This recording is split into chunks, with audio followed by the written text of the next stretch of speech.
He's a good man, devoted and honorable. If I marry him, whatever may happen to me, Laureen's future will be assured. Well, then. Ought I to marry him? By all means.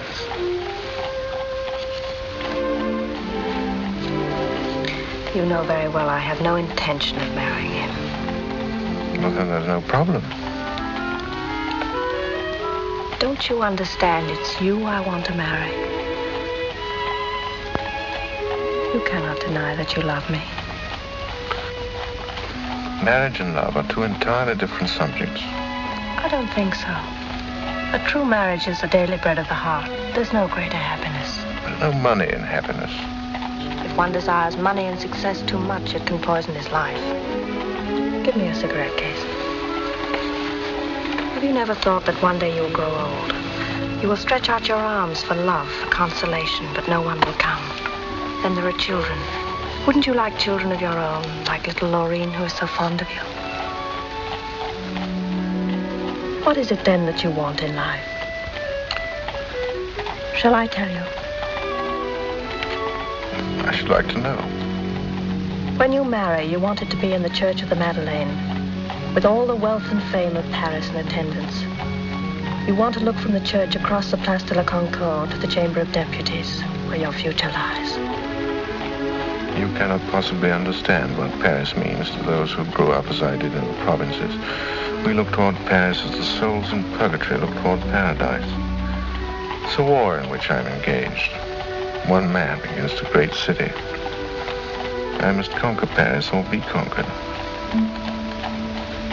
Perhaps you could fight even better with me beside you. Perhaps.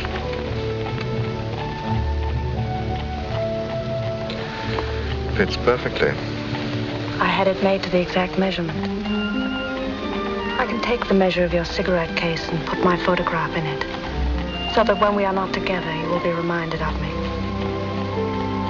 But by what arithmetic am I to measure you?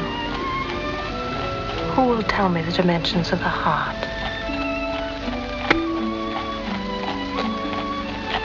I could be happy with you, Clotilde. I know that. Well, then. Number 18, monsieur. My heart tells me that you're right. But I haven't listened to my heart for a long time. Do listen to it now, Bellamy.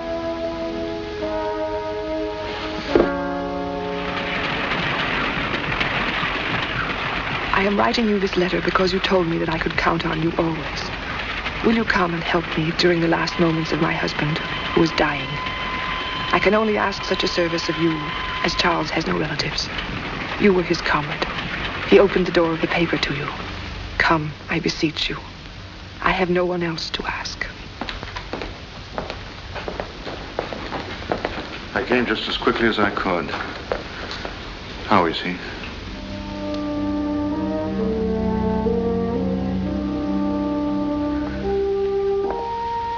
The priest is with him now. She's so far gone.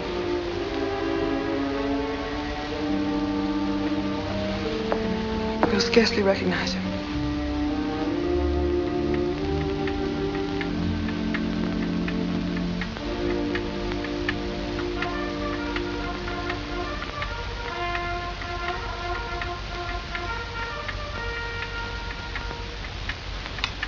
I can hear all the bugle calls from the encampment. You can see the warships in the bay. Look through my glasses there. You can make out the squadron. There's the Colbert, the Sophin, the Admiral Duperrey, and the Redoutable. It's beautiful, isn't it? And over there is Africa.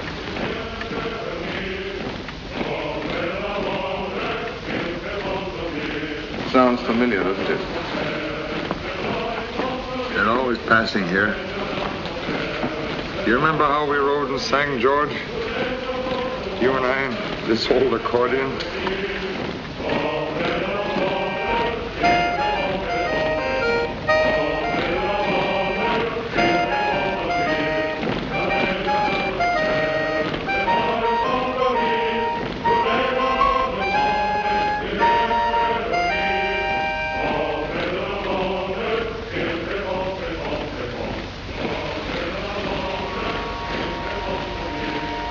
sun will be shining. The blue of springtime will be in the sky. Carriages will be passing in the street. The breeze will blow the curtain. But I, Charles Forestier, will be here no more. Just as though I had never existed. You're not so bad as all that. I can see death so near I want to reach out my arms, push it back. Madeleine.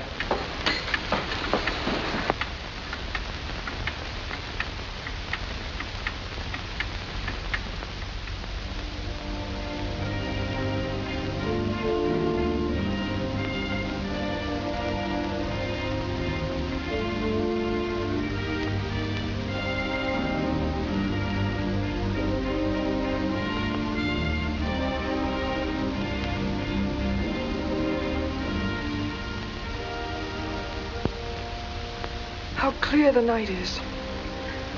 It's almost as bright as day. Over there in Africa, when we were soldiers together, Charles risked his life every day, and no harm came to him. I think a cigarette might help me. Would it be wrong to smoke? I don't think so.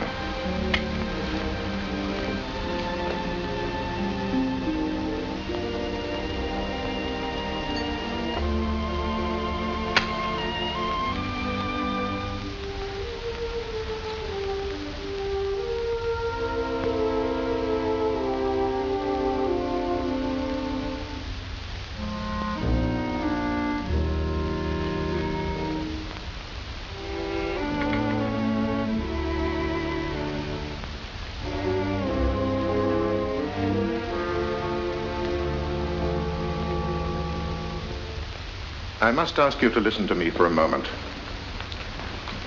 Try to understand what I want to tell you, and do not be indignant at my speaking of such a matter at such a moment, for you may have made some decision about your future before I have an opportunity to see you in Paris. I think you must be aware of the feeling I have for you. When we wrote my first article together, when we talked about my echoes, I had the vision of a life that brought work and sentiment together in a rare and happy collaboration. I've dared to hope that such a prospect might be pleasing to you also. It is not a proposal I'm making to you. The time and place would render that odious. I only wish you to know that you can make me happy with a word. My heart and myself are yours.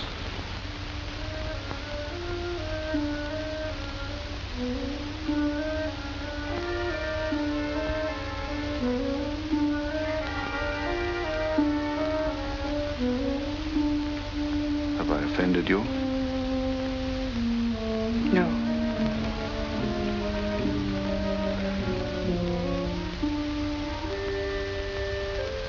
I do not wish you to go away without an answer, but I'm not prepared to say yes or no. I, too, have felt that our collaboration could be a happy one. But it's necessary that you should understand what sort of woman I am. Marriage for me is not a charm, but a partnership. I must be free, perfectly free, as to my ways, my acts, my comings and goings. I must be an equal, an ally, not an inferior, or an obedient and submissive wife. My notions are not those of everyone, but I shall not change them. You must consider all this carefully. I do not wish you to change. It is as you are that I've come to love you. You're quite sure that you're free to make me this proposal? You have no other attachments? I have no attachments. We think that love is given to us. It is not. It is sold to us at the cost of the most cruel tortures. Do you remember saying to me that Madeleine would be a treasure for anyone who wanted to get on? You said that yourself the first night we went to the Reine Blanche. When will you be married? We shall go next week to Rouen, where my father lives, and be married in a registry office. Madeleine didn't want a church wedding. There will be no witnesses except my father and Madeleine's friend, the Count de Clodrec.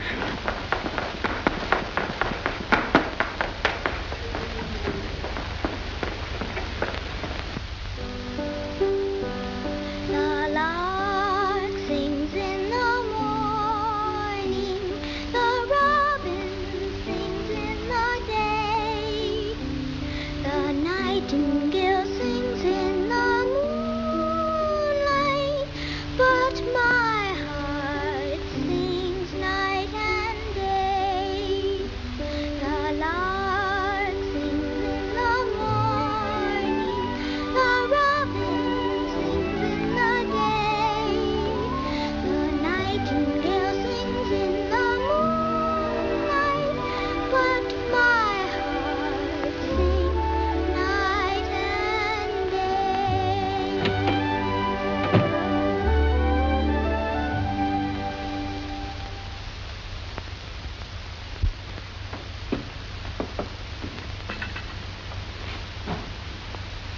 I'm glad you're home early. I've had some important news from Morocco. I got it from La Roche-Mathieu, Madame Walter's tea. We must work up an important article at once. I think I know your news. It'll be more than an article. It'll be a campaign against the ministry.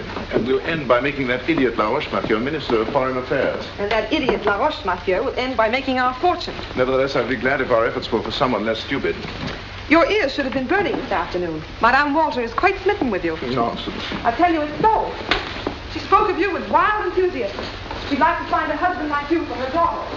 And from my observation, the daughter would be quite willing. The daughter's father would be quite unwilling. Can you imagine old Walter accepting me as a suitor? Oh, she's aiming very high. Nothing less than a count or a marquis for Suzanne, or at the very least a baron. The title, however, would present no great difficulty. How so? There are ways of acquiring a title. To be sure there For are. example, the noblest names in France are available to anyone if the family has died out. All that is necessary is a visit to the keeper of the seals and an advertisement in the official journal. Any protest must be made in writing within 1 year from this date. In case someone born to the title is hidden away somewhere, he has 1 year in which to make himself known and enter his objection. After that, it's too late. Have you been considering something of this sort? Well, the time has not come for that yet. So she fancied me, Madame Walter. If it were anyone else, I should be quite alarmed. But fortunately, with Madame Walter, such things are of no moment. How of no moment? Madame Walter has never had even the slightest whisper about her. She's so perfect that sometimes I want to throw her out of the window. All angels become women again, sooner or later.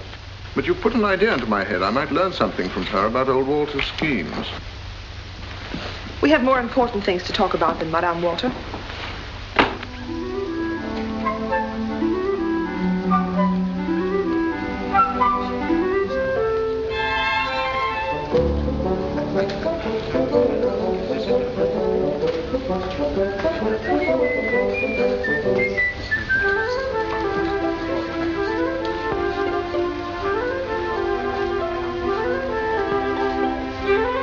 Where's Jay?